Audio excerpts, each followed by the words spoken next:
Still வாட்டரில் 7 km/hலையும் ஸ்ட்ரீமோட flowing rate பார்த்திங்கன்னா 3 km/hலையும் இருக்குது. அதை எடுத்துக்கிற நேரம் பார்த்திங்கன்னா 7 மணி நேரம். ஸோ ரிட்டர்ன் வரதுக்கு எவ்வளோ நேரம் ஆகுன்னு பார்க்கலாமா?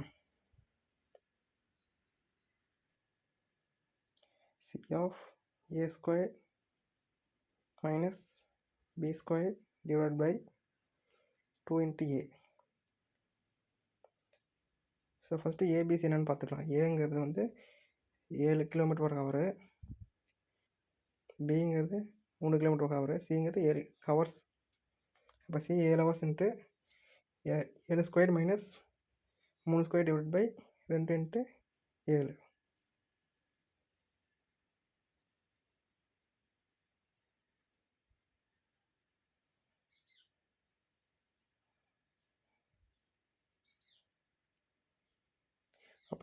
அப்போ அந்த பிளேஸோட டிஸ்டன்ஸ் பார்த்திங்கன்னா 20 km.